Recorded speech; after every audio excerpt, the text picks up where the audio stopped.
Chapter 23.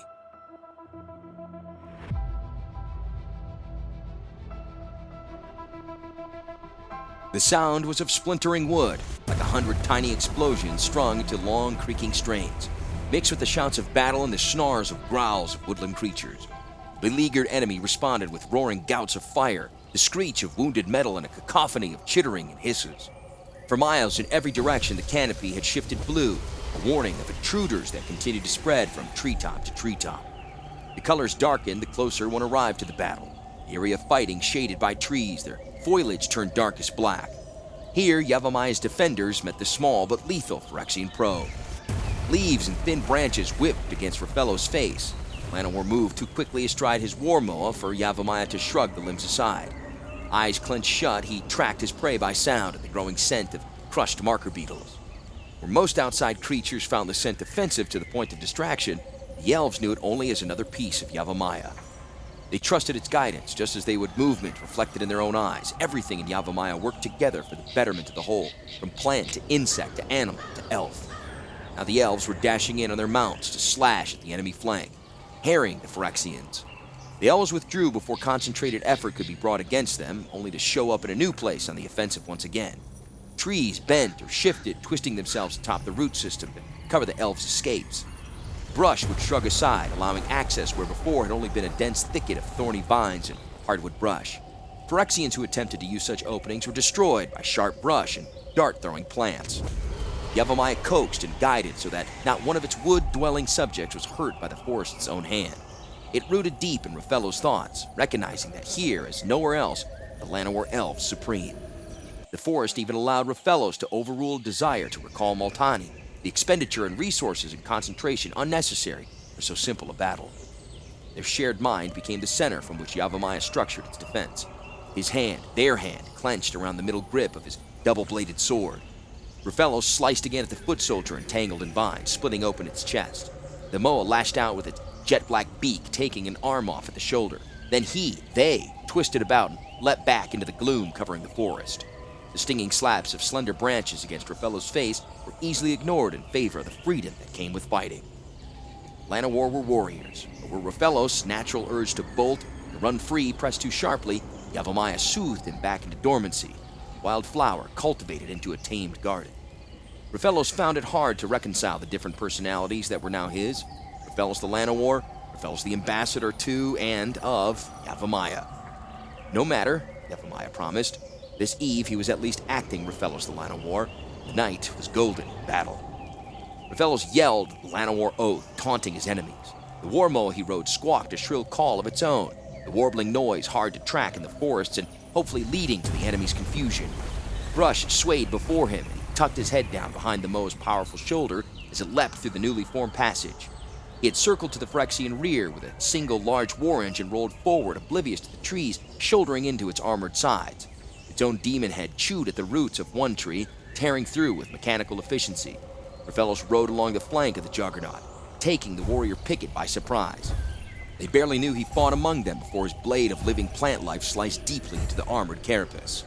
He whispered to his weapon, and the blades circled inward to reform as his staff, enabling him to hold his mount with that hand without worry about hurting the moa. His free hand dug into the leather satchel that swung at his side. He drew out a handful of acorns, tossing the collection of sharp points and rough caps into the jaws of the war engine as he rode past. The mechanical leviathan shuddered, its internal gears grinding as they bent and bound. Armored plates, so impervious to outside attacks, split open as pressure from within surpassed its design tolerances. Roots worked their way out, digging the ground and anchoring it in place. Limbs forced their way up through rents in the upper armor, trees widening thick boles. Fellows paused in the safety of a thick steel-thorn bush, their eyes wild with delight at the run-through of the enemy force. They watched as, within less than a minute, a twisting stand of oak trees had burst from the innards of the giant machine. A mechanical animation left to it, its pieces littered the ground or held in thick limbs high overhead. Faster, Fellows decided, a spark of his own mind flaring in their shared consciousness. The quick-growth acorns needed to sprout and develop faster. It'd be even better if nearby trees could throw the little missiles themselves. He felt the twinge in the back of his brain as Yawgmoth heard him and agreed. The Llanowar leapt forward from the bush to race the moa around the new side, his staff unfurling leaves which sharpened again into massive blades. He had other ideas. The elven mounts handled well enough, but fellows would prefer greater jumping ability so as to leap over an enemy line or onto the backs of their war machines. How about increasing the size of the dart-throwing plants for less range but for more stopping power? Fellows' thoughts separated again from the shared mind briefly. He was surprised Yawgmoth had not thought of such tricks on its own. Then the forest, while sentient, was not omniscient, certainly not experienced at war, though it was learning.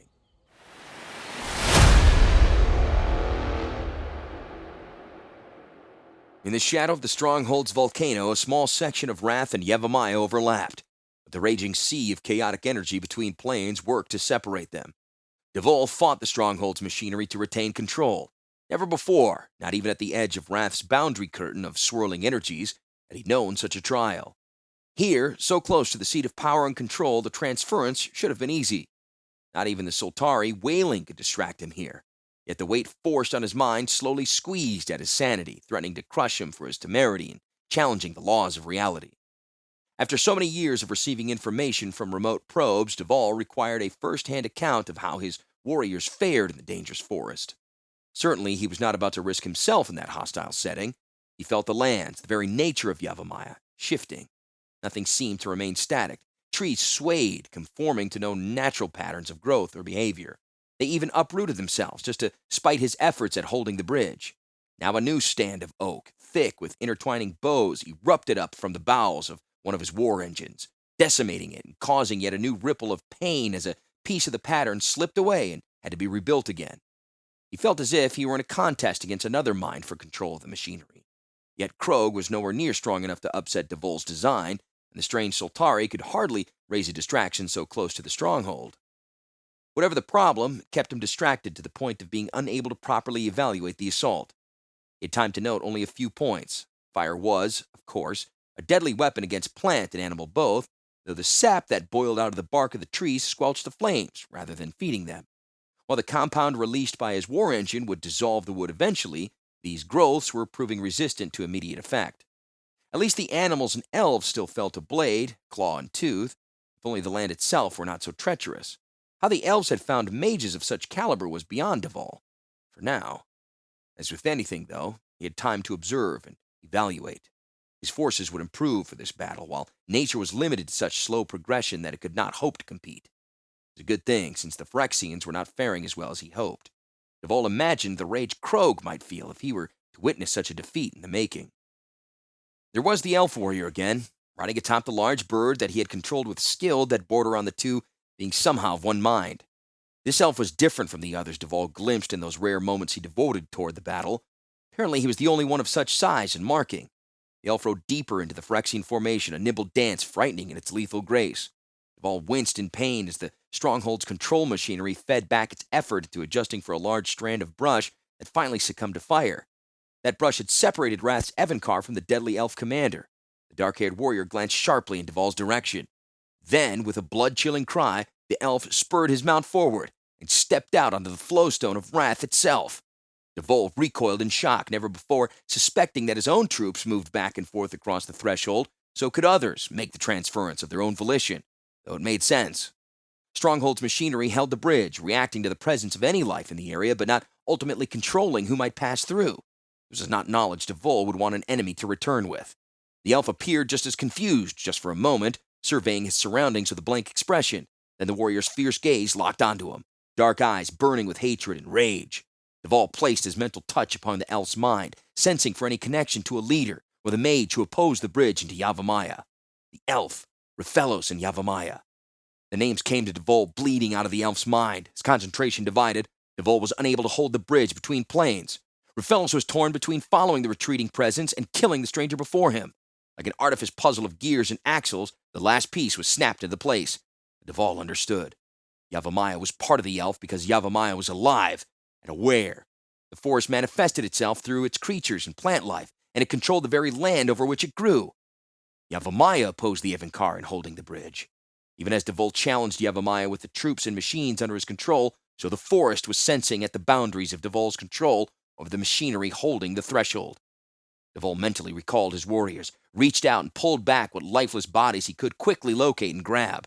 A quick hand motion summoned his negator guard from behind him, set it toward slaying the elf. The elf was just fast enough to save his own life, kicking off from the mount, placing the large bird between himself and the advancing blur. The elf pitched backward and rolled onto the flowstone jungle that overlapped onto Yawgmoth's forested land. Cursing, Devol snapped after the elf, determined to sink metal teeth into him and drag him back over. But he was gone, cloaked no doubt by the blanketing intelligence of the forest. His troops faded back across the threshold. Bodies of the fallen formed back up from the flowstone. As he severed the channel between worlds, Devol cursed his paws, which had gifted that elf his life. It wasn't until later, remembering the blood and oil dripping down from the elf's green blades, that Devol wondered what else might have been if the elf had not have given paws as well.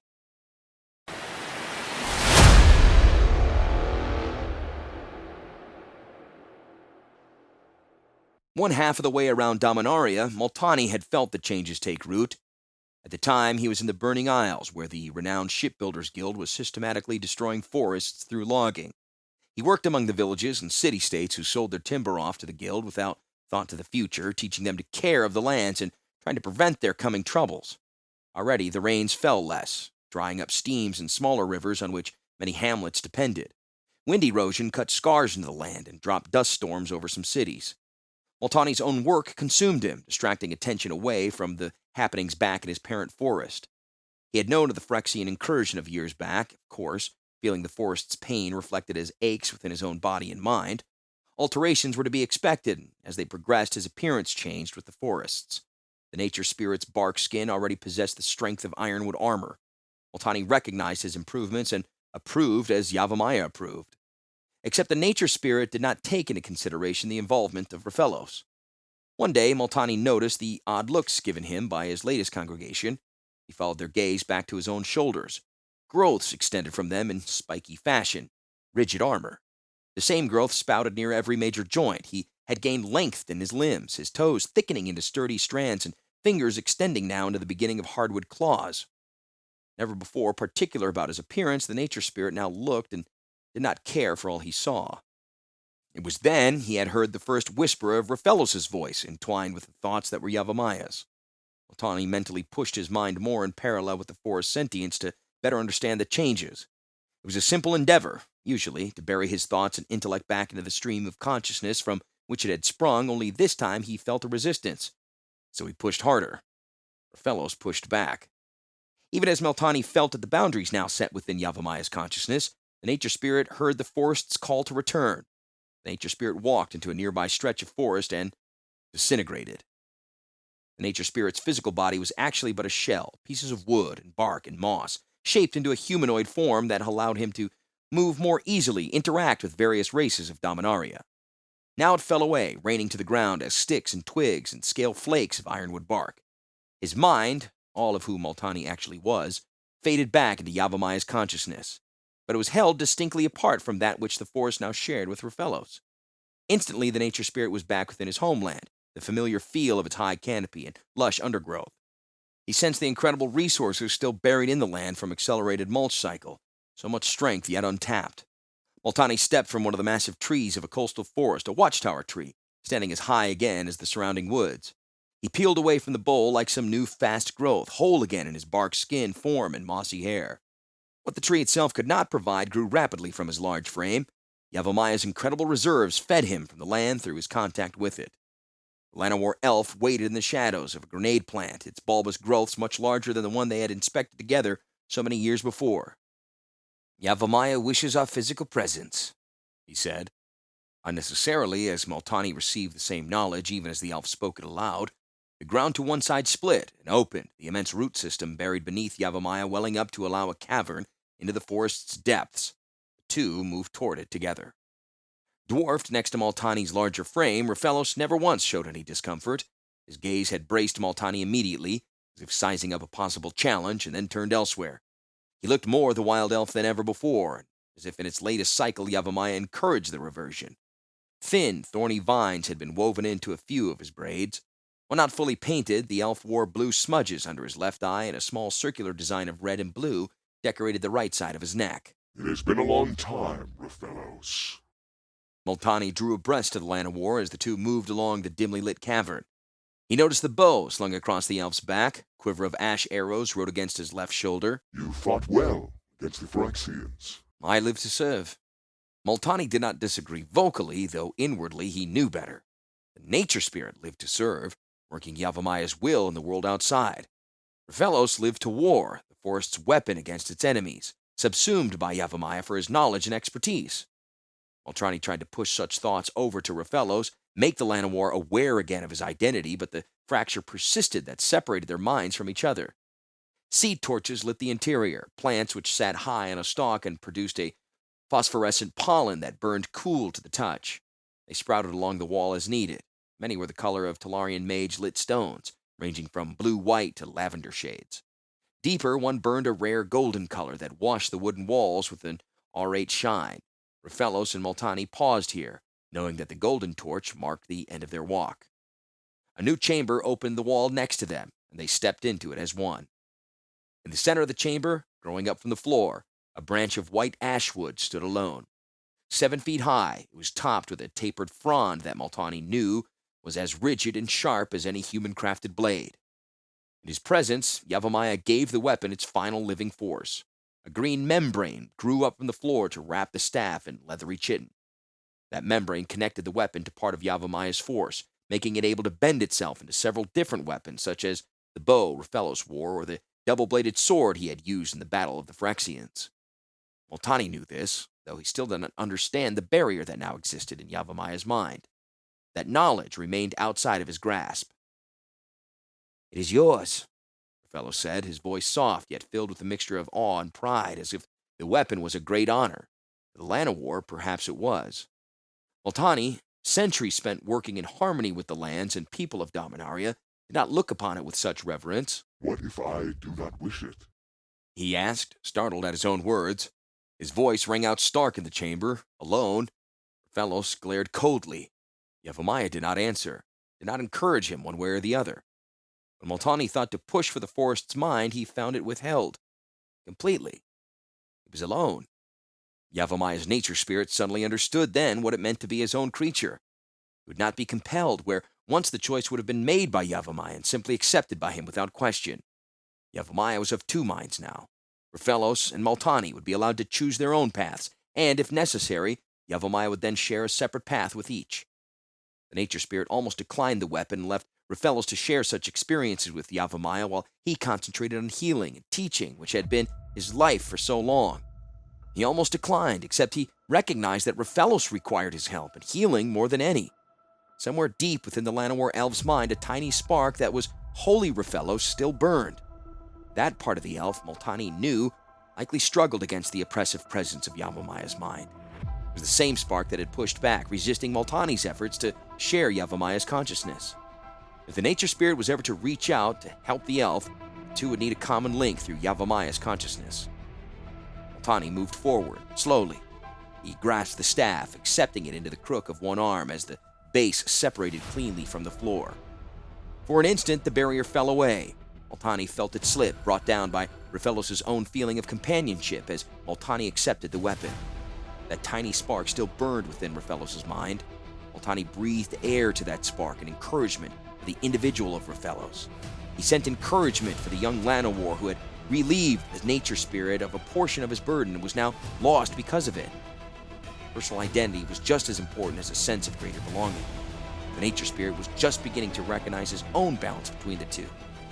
It only hoped to do the same for Rafellos.